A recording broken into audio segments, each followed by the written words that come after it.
Pro tip, if you have a short connection and there's someone waiting for you at the gate to help you get to your flight on time, don't automatically trust them. Yeah, that's me learning the hard way, something you should never do before a flight that I'll show you in this video. To avoid being like me and missing your flight, having a crappy flight, or worse, stick to the end because some of these things you might not expect. Let's start with another one that got me in trouble once. So in the US, it's legal to take photos in public places, including the airport security lines, even though they might have signs saying that you can't. It says you're allowed right on the TSA website. But just because it's legal doesn't mean that it's smart, at least if you want a hassle-free experience in the airport. More importantly, different countries have different laws. In some countries, you want to be careful about taking pictures anywhere in the airport. One time in Morocco, we were walking around the airport taking shots that we wanted to use in a YouTube video just in normal, non-secure areas. But when we got to a passport checkpoint, one of the officers stopped us and said, "No photo, delete." Then when we showed him that we deleted the pictures, he snatched our phone out of our hands and started looking through all of our pictures. I was just sitting there praying that the guy didn't stumble on a pic of my wife's voluptuous body. Long story short, don't assume you're free to snap pics anywhere in the airport and just be smart about it. So believe it or not, I'm actually a pretty big introvert, and so it's tempting for me to just throw on my headphones whenever I'm in the airport or on a plane. But on a recent flight, I realized that drowning out the world around me was actually a mistake. You never know who you're sitting next to in the lounge or at your gate or on your flight. It could be your next best friend, your new boss, a business partner, or even a lover. All you have to say is, "Hey, are you headed on vacation?" and let the conversation flow from there. If it goes nowhere, fine, no harm done, and you can put on your headphones. But if you never try, you could be missing out on big opportunities. I suspect that this is even more true in business class lounges and flights. It seems like people who fly business realize that everyone who can afford these seats are successful and important, and so everyone just seems a little bit more friendly and chatty. It kind of feels like a secret club. For example, recently I flew business from Nepal to Colombia, and in the lounge I met an awesome YouTube subscriber, so hey Henry if you're watching this. Then while waiting to board the plane, I met a fancy producer who has produced a bunch of series on Netflix. Then, during my flight, I made friends with an interesting lady from Switzerland, a fancy digital nomad from Italy, and a powerful guy who runs multiple international companies and is related to the mayor here in Cali, Colombia. I now have multiple influential contacts around the world, and it's all because I didn't have my headphones on.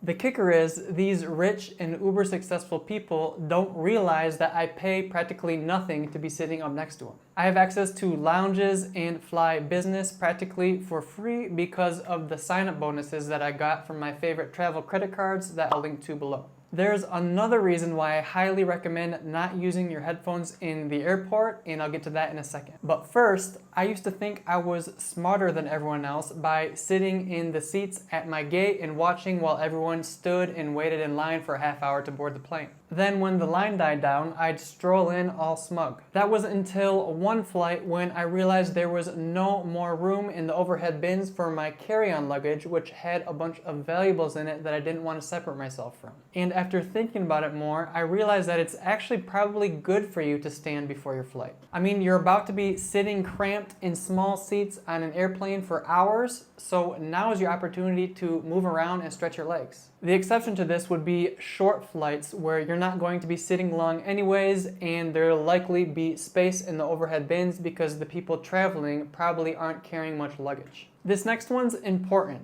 Unless you want to spend your whole flight pinching your butt cheeks together so your neighbors don't smell your farts, then there are certain foods that you definitely want to avoid the day of your flight. Greasy foods, salty snacks, eggs, soda, and alcohol can all make you bloated. And at 40,000 feet in the air, the cabin pressure makes gases expand in your stomach, which can lead to some awkward and smelly situations. You're better off keeping meals light on flight day and eating them slowly so you don't swallow so much air. Drinking lemon water the day of your flight can help too. Also keep in mind that while caffeine and alcohol can make flights more fun, they also make you pee more. That means more trips to the grody airplane bathroom, which can cause dehydration, headaches, and stronger jet lag. Next up is the latest airport mistake that I made that made me miss my flight for essentially no reason. Don't automatically trust them. He just took me to the wrong side of the airport and now I have to sprint to the other side. Hope I make my flight.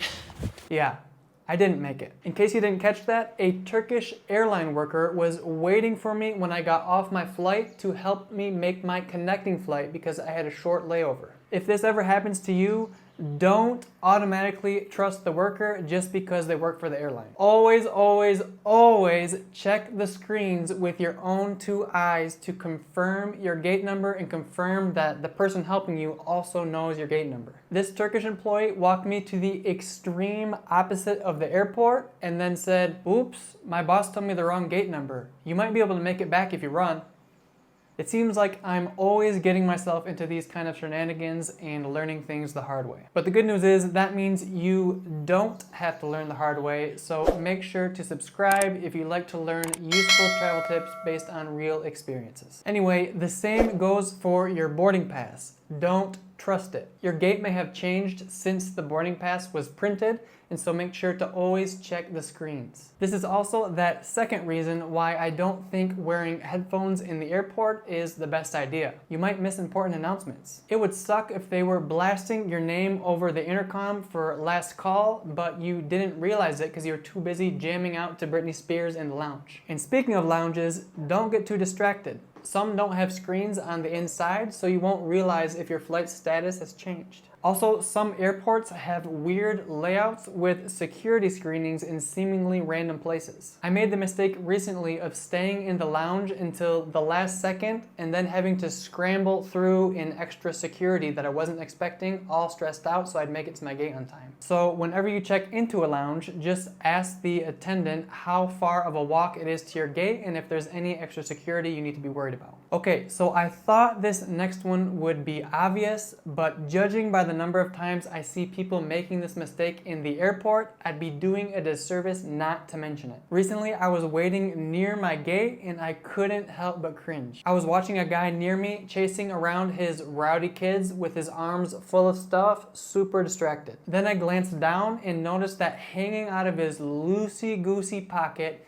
nearly falling out, were his family's 5 passports. Come on, dude, protect those things. Don't walk around the airport with your passport in your hands. Don't slip it in your pocket.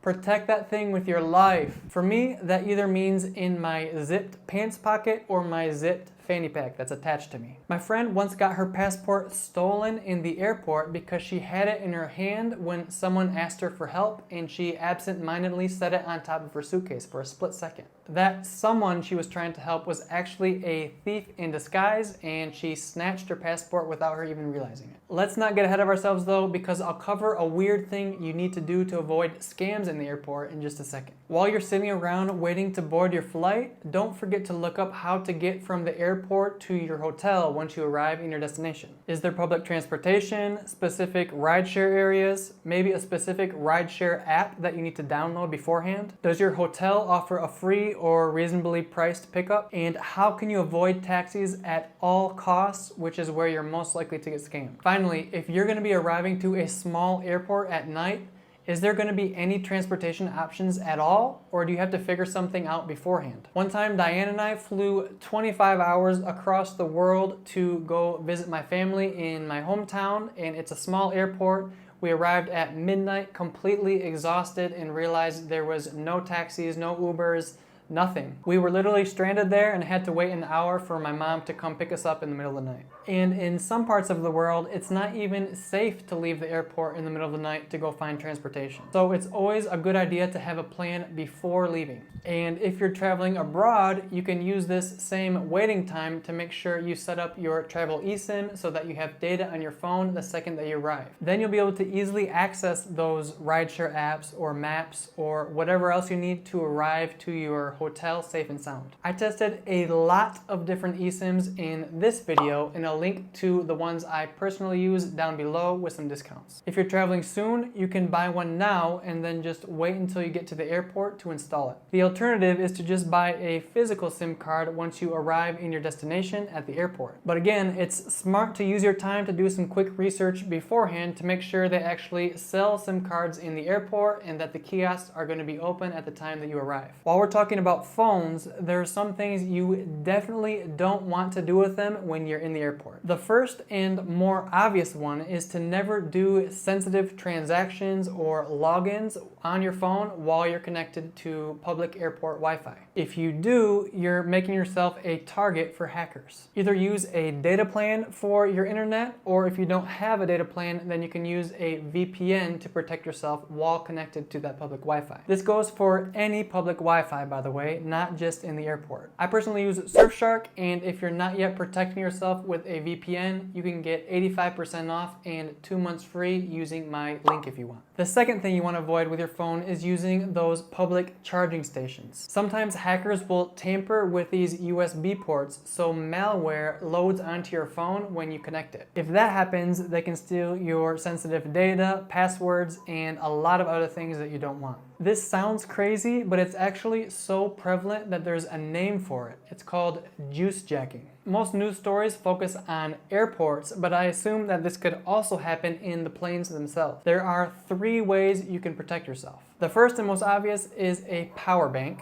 The second and cheapest is called a USB condom, which costs a couple bucks on Amazon, and it's basically just an adapter that you slip into the USB port before you plug in your cable. And the last option is to just use one of those dumb charging cables that only let electricity through and not data through. Juice jacking is just one of the crazy ways that scammers try to steal from you in the airport though. You'd think the airport would be a secure place, but it's actually a breeding ground for sneaky scams if you don't know what to look out for. Lucky for you, I made a full video on the worst airport travel scams that travelers fall for every single day, so make sure to watch that one next to protect yourself and your wallet. Subscribe, like, and do the stuff. Thank you, love you, bye.